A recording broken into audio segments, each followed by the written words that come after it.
Hi, dear students, dear friends, welcome to Gallant IAS. Today we have Manju with us, and prelims is over. For many, it's a kind of dilemma what to do next. So Miss Manju will share her experiences on mains preparation and what to do with our GS papers and optional and essay.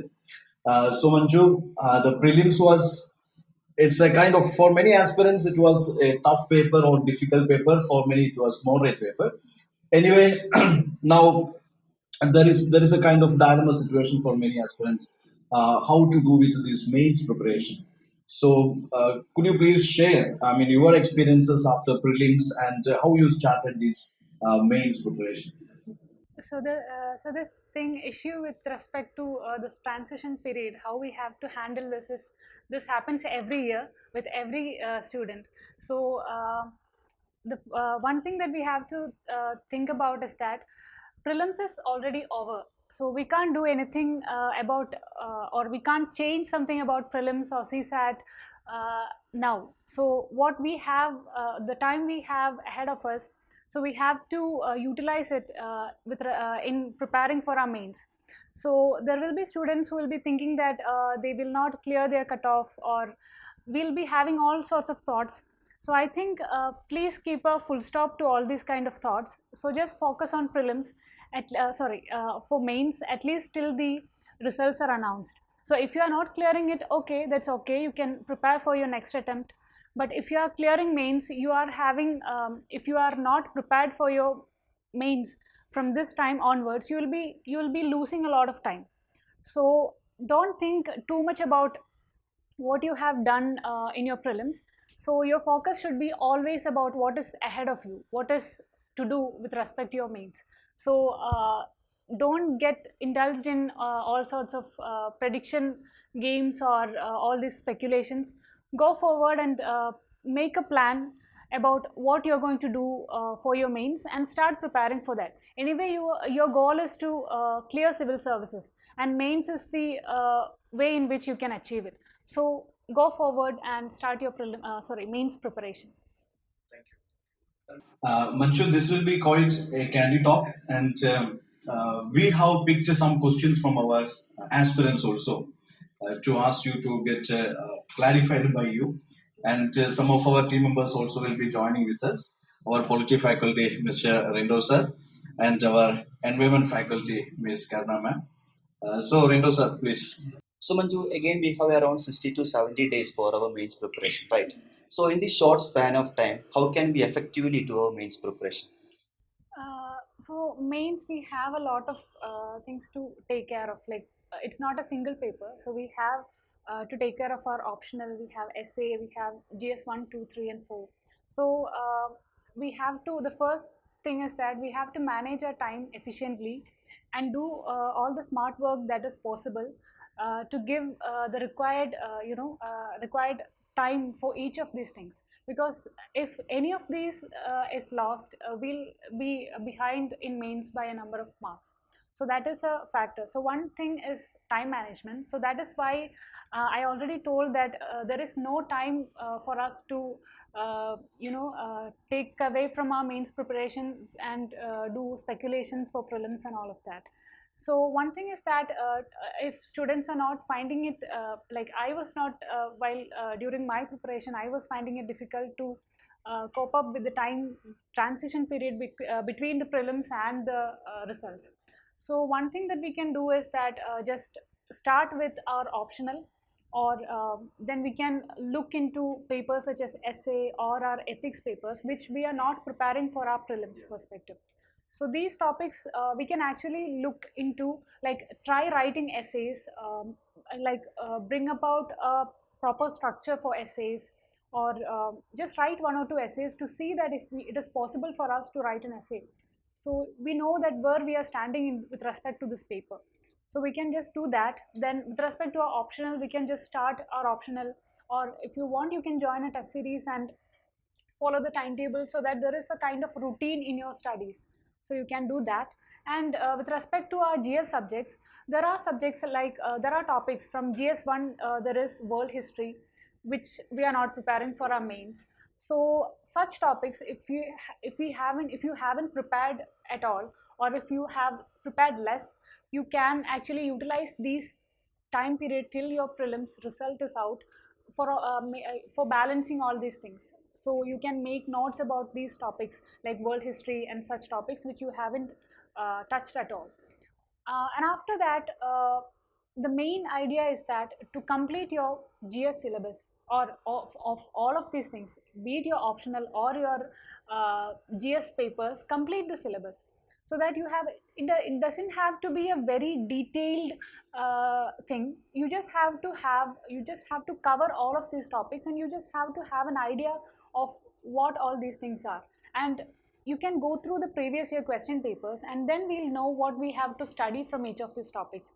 Because that if you're going through previous year question papers, and if there is a topic called globalization in GS1 paper, so you can if you're looking at the GS paper, we know that what kind of questions are being asked about globalization, like about the reasons or impact with respect to women. So we know that what is the things that we have to prepare. So first of all, go through the previous year question papers and have an idea as to how we have to prepare topics in mains.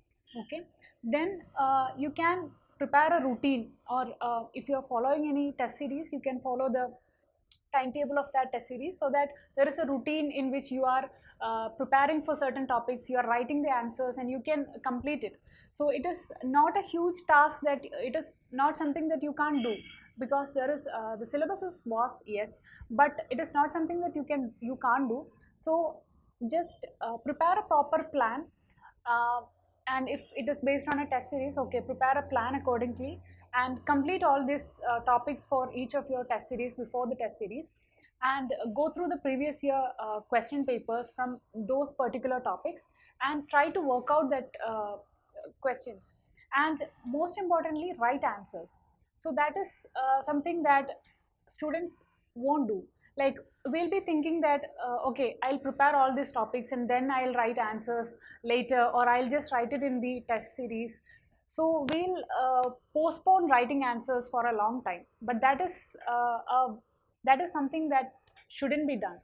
So one thing is that whatever the question is, you have to have a proper answer structure. Even if there in mains, it is not that what they ask is not always what you have studied. There are questions, random questions can be asked. Okay, so in that case, we should be able to give at least a generalized answer for such questions too. So we have to write answers, solve previous year question papers, or solve the test series questions, or wherever you can, whenever you study a topic in mains, try to write answers for those topics. So this is a broad idea about how we have to prepare, because each subjects we need to devise our own different specific strategy. So broadly, go through the all the topics, prepare notes of your own, write answers for all these topics, and again solve the previous year questions.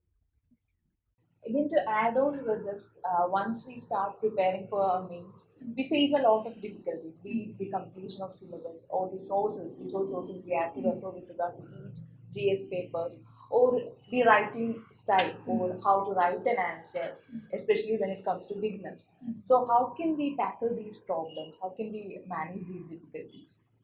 So there are a lot of things, like one is with respect to time management, the other is with respect to answer writing. So I'll just uh, try to break it down. So first one, with respect to time management. So it is normal that for us to feel, when we are writing mains, preparing for mains, to feel that we are not getting enough time, we are not doing it right. So that every student will be having that kind of that kind of confusion and all of that. But just believe in the process, or believe in yourself, and prepare a timetable or a routine for yourself, so that you will be able to complete your syllabus in time. And even if you are not able to strictly follow it, you can make flexibilities in it, but make sure that there is a proper plan for you. And in that plan, make sure that you give ample amount of time for your optional as well as GS. So GS is as important as your optional, and both are almost equal. And you can't again you can't leave out on your essay paper as such. So identify or understand what is your stand at this point of time. So some students will be good at writing essays, so for them it is possible that they can give a lesser time for essays, whereas for some it is GS answer writing will be easier, but essays they will be finding difficulties. So analyze yourself and find what is your strength and weaknesses, and then make a plan for yourself. So that is how you can manage time, and that proper by proper planning you can actually cover all these syllabuses and you can manage it, because people have been managing it for a long time. So it's nothing that you can't do. With proper plan you can do it. So prepare a proper plan, analyze yourself, understand your strengths and weaknesses, and make a plan or strategy of your own. So that is one thing. Okay, now with regard to the sources, now for each GS papers, what we have to rely upon, the sources for each GS papers. So for different GS sources, we have the standard books that we have been referring for our prelims as well. For example, if it is your GS1 paper, we have Modern India or NCRT textbooks to rely on with respect to our history papers. Then again, geography also you can get from your NCRT books.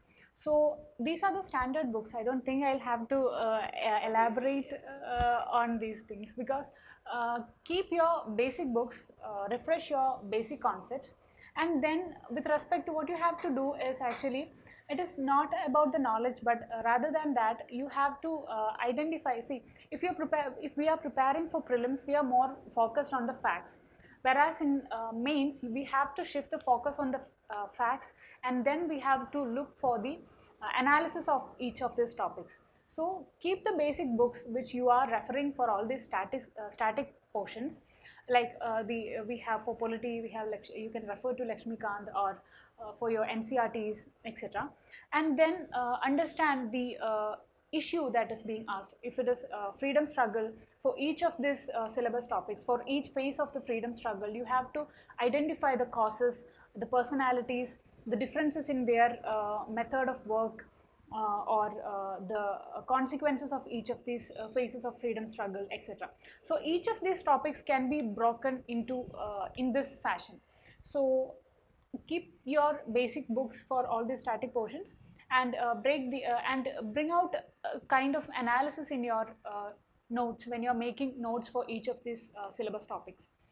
And then with respect to current affairs, what you have to do is, while making notes for every topic in your GS syllabus, there will be a there is a portion that is static. For example, even if it's about if you're preparing for society, if you're as I have said earlier, if it is about globalization, there is a static part about what is globalization and how are its impacts. That is, there is a static portion to it, and along with that there will be something that is new that is coming up in the newspapers. So while you're preparing each topic in your GS syllabus, you can actually add on to, like, you can go through the previous year's current affair notes that you have made, and you can go through them and link them to your GS syllabus, your mains notes. Okay, so if you find anything from your current affair that is relevant to this particular topic, add that particular topic here. So that is how you can link the current affair portion and your GS syllabus. So I think that is all about. Yes. From your current affair, if it is your current affair, it is from your current affair notes of this one year, you can rely on that, but the only thing is that you just have to link it to your syllabus. So when we come to mains, it's more about the analytical thinking. Yes. And then we have to supplement with the facts that we have learned from the prelims and the current affairs. Yes. So Manju, so we'll be preparing from one side, and on the other side we'll be having our test series. So how can we manage both our test series as well as our preparation on both sides? So one thing that we can do is that either we can coordinate our test series syllabus or test series schedule with our studies. So that way we can just manage the time efficiently. And again, if we are finding it difficult to complete our syllabus topics with test series, one thing is that you don't have to panic over that or anything. So just give time for, there should be kind of flexibility. So while you're preparing your own timetable, you have to factor in all these things, that you have to write this test in this particular time. So you have to prepare your timetable accordingly, and you have to give 2-3 days leeway, or like flexible days where you can complete those topics which you couldn't prepare for your test series. Similar is the case with optional as well. So a number of students find it difficult. Even I had found it difficult to manage my optional test and my GS test. Like, it will be a recurring kind of thing, but one day you'll be having GS, the next day it's optional. So that is what I have always felt, is that always have a plan. For prelims, it is okay even if we are not having a plan, if we can do it in our mind, like, okay, today I'll complete this and this, because it's just a single examination. So that is okay for prelims, but I feel that personally, always have a plan, proper plan for mains, because the time is less. There is a lot of subjects that you have to cover, and you have to give attention to each of these. You have to be good at whatever all of these papers. So that is what will take you to the rank list. So make a proper plan that is aligned with your test series, if you are taking a test series, and that is aligned with your optional preparations as well. So always be planned. That is what I can recommend. Manju, few of our students asked me, like, sir, what is the difference between essay and the GS answers? So I think you will be the best person to explain from your own experience. How will you differentiate the strategy of essay writing and GS papers answer writing? What we have to take care while writing an essay, and what should be the strategy for GS answer writing? Sir, I feel that there are certain similarities and differences with answer writing and essay writing. One similarity is that both of them are essentially having the same structure. That is, we have an introduction, there is a body, and a conclusion. So if we are thinking about the essay, we can say that it is an elaborate answer that we write for GS, if provided that the syllabus is more static oriented or current affair oriented. So nowadays there are also questions that is from a philosophical point of view. So in that case, we have to what we have to do is, with respect to essays, as I have said, students, or when I was writing essay, I always have this problem that my essays are not as good, or I feel that I won't be able to write a good essay like many of my friends do. So I think as far as UPSC is concerned, they don't need a very you don't need to have a lot of literary skill or something like that to get an average marks in your essays. So what you can do is that first of all, try to write an essay first of all, because only after writing our first essay that we will be able to understand what are our pros and cons. So after writing one essay, we'll be knowing that okay, we are lacking in structure, or we might be deviating from the particular topic, or we may not be able to complete the essay in the given time. So such kind of issues can arise. So first of all, for any beginner, the basic idea is write an essay and get it corrected from someone who has written, or your teachers or mentors, whoever it is. Try to get it corrected and understand where you are lacking in, and develop a strategy, that is while writing an essay, make sure that you structure your essay. Always you have a structure of your essay before writing the essay. Especially if you are not a person who is naturally very good at writing an essay, because I am not a person who is naturally very good in writing essays without a proper brainstorming, or without a proper plan. I always have that problem. So how I tackled it was, I used to give ample time, like I used to give 15 or 20 minutes to brainstorm my essay and have a proper plan of my essay, because we have a rough paper to brainstorm our essay in our answer sheet as well. So I used to make good use of it and brainstorm the essay paragraph by paragraph, like how it has to go, like what should be the introduction, what are the things that I should include in the body, and what should be there in the conclusion. So have a proper plan like that, and you can actually use the data that you are getting from our GS answers. Or while we are preparing GS topics, there are a lot of topics like health, poverty, environment. All of these can be possible essay topics as well. So we can augment our GS papers and essay in terms of knowledge. So that is there, and then have a basic structure of your essay. Brainstorm, try to give time to build better structures for your essays and get your essays corrected by teachers, and have this you know have this idea of time management, because many times we might think that we'll be able to complete, it's just 2 essays, we can complete it in 3 hours, but without proper planning it can, because while we are writing the exam in a lot of pressure, it can be difficult for us. So if we are practicing it in that particular time limit, we can actually handle it more efficiently. So one thing is that write essays, get it corrected, and have this try to not be you don't have to be a lot of bring about a lot of literary things in your essays, but it is good if you can introduce some kind of stories or anecdotes into your essay. That is also good. Or if you can bring about quotes by thinkers, that is all good. But even if you are not able to recollect that in your exam hall, that is also, it's okay, because you just have to write a decent essay, you just have to present that particular topic in a coherent manner. That is what matters. So make sure that you write it, and you have a proper plan to how to utilize that 1.5 hours for each of your essays. So that is about essay writing.